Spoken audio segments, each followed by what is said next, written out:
یہ learning objectives آپ کی کتاب سے ہی لیے گئے ہیں، اس کو میں چھوڑ دیتا ہوں. ہم اصل جو مواد ہے، جو اصل کام کی چیز ہے، اس پر آتے ہیں. سب سے پہلے یہ لیڈرشپ، اردو میں جس کو کہتے ہیں قائد.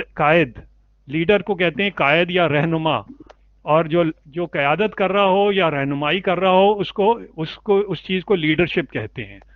The ability to inspire confidence and support amongst the people who are needed to achieve organizational goals. یہ جو آپ کو ڈیفینیشن یا تعریف دی گئی ہے لیڈرشپ کی، اس کا مطلب یہ ہے کہ جو رہنما یا قائد ہے، لیڈر، اس کے اندر یہ اہلیت یا قابلیت یا صلاحیت ہونی چاہیے کہ وہ دوسروں میں خود اعتمادی پیدا کرے، ان کے اندر جوش، جذبہ اور محنت کرنے کی خواہش، تاکہ وہ ادارے کے جو گولز ہیں، اہداف ہیں، یا لوگوں نے اپنے لیے جو اہداف مقرر کیے ہیں اور لیڈر نے ان اہداف کو، ان گولز کو تک پہنچنے کا ارادہ کیا ہے، تو ان تک پہنچ سکے. So let me rephrase دس.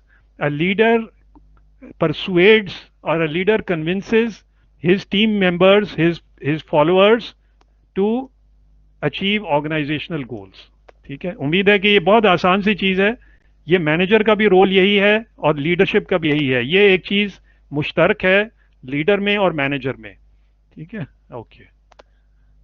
اچھا، اب یہ مختلف ڈیفینیشنز یا تعریف دی گئی ہیں اسی چیز کی، لیڈرشپ کی. A process in which an individual influences a group of individuals to achieve a common goal.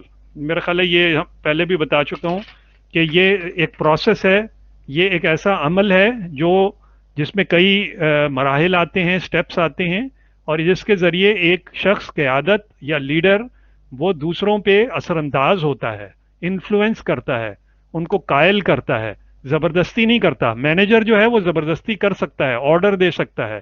Leader جو ہے وہ انفلوئنس کرتا ہے. انفلوئنس کا مطلب ہے اثر انداز ہوتا ہے، وہ اپنی شخصیت کی طاقت کو استعمال کرتا ہے. An act that causes others to respond in a shared direction. Leader کا کام کیا ہے کہ وہ دوسرے جو لوگ اس کے پیچھے چل رہے ہیں یا اس کو لیڈر سمجھتے ہیں، ان کو ایک سمت میں لے کر جائے. ایک سمت، ڈائریکشن، بجائے اس کے کہ مختلف طرف چلے جائیں لوگ، ایک سمت میں لے جانا ہے. یہ یونٹی آف ڈائریکشن جو ہے، یونٹی آف ڈائریکشن، یہ آپ کے ہنری فیول کا بھی ایک پرنسپل ہے. ہنری فیول 14 پرنسپلز، یہ آپ نے پرانے کورس میں پڑھا ہوگا. تو یہ یونٹی آف ڈائریکشن کی بات کر رہا ہے یہاں پہ. Leader job is to ensure that everyone moves in the same direction. اچھا، یہ the art of influencing people by persuasion, influence اور ایگزامپل، مثال بننا یا زبان سے بتانا. یہ جو لیڈر ہوتا ہے، قائد ہوتا ہے، وہ دو طریقے سے اثر انداز ہوتا ہے. ایک تو زبان سے کہ دیکھو، مثال کے طور پہ ایک والد جو ہے اپنے بیٹے کو کہتا ہے کہ دیکھو مغرب کا وقت ہو گیا ہے، اب آؤ نماز پڑھیں، اور وہ بیٹا کہتا ہے نہیں ابو مجھے ہوم ورک کرنا ہے. تو یہ جو ہے نا، یہ اب باپ کے اوپر منحصر ہے کہ وہ کس طرح اپنے بیٹے کو یا بیٹی کو نماز پڑھنے پر یا کوئی بھی کام کرنے پر قائل کرے. یہ پرسویشن ہے. لیکن دوسرا طریقہ کیا ہے؟ اگر پھر بھی قائل نہیں ہوتا تو باپ جو ہے وہ خود نماز پڑھنا شروع ہو جاتا ہے یا مسجد جانا شروع ہو جاتا ہے، تاکہ ایک دن بچہ یا بیٹا یا جو بھی اس کی آل اولاد ہے وہ دیکھے کہ ہمارا باپ جو ہے وہ ہر روز نماز پڑھتا ہے، تو ہمیں بھی پڑھنی چاہیے. تو یہ کیا ہے؟ پرسویژن نہیں ہے، یہ ہے example. An effort to maintain control and power over others.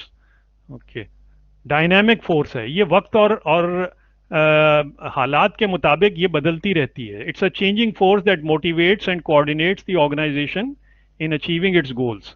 ادارے کے اہداف کو پہنچنے کے لیے یہ جو لیڈرشپ ہے یا یہ جو قائدانہ صلاحیت ہے، اس کا استعمال کیا جاتا ہے. اور یہ ایک بہت اہم چیز ہے جو وقت کے ساتھ، زمانے کے ساتھ اور حالات کے ساتھ اور لیڈر کے مزاج کے ساتھ جو ہے نا وہ بدلتی رہتی ہے. اچھا جی، یہ بھی وہی چیزیں ہیں. ایکسرسائز آف سوشل انفلوئنس، تو میں اس کو چھوڑ دیتا ہوں.